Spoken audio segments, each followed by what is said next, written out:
新聞一開始先來看花蓮林田山文化園區長導火燒，因為這園區攏是日本時代宿舍，所以這火是拖了真緊。消防初步了解，可能是對於員工宿舍遐導火，加在是無造成傷亡，詳細導火原因是閣愛調查。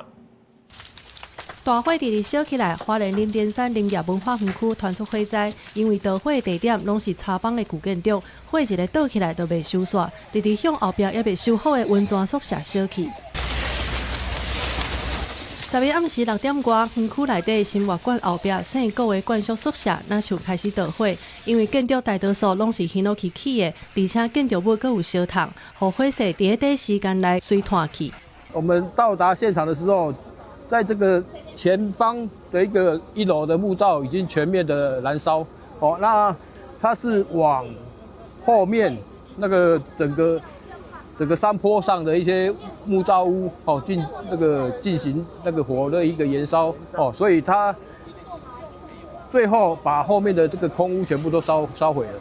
花蓮消防局出動真濟分隊投入救援，現場落蒙蒙啊雨，要是無通甲大火擋好掉，開點外鐘才控制火勢。初步統計有3棟建築物受到損害，加在聖國的住戶一家火啊，第一時間已經走出來，其他攏是空厝，無造成人員的傷亡。他是說，因為在客廳那邊看電視，哎，怎麼很熱？啊，他們很熱，就看廚房那邊去看。已經開始有燃了啦。他說那個電燈那邊啊有燃了，然後他拿水管去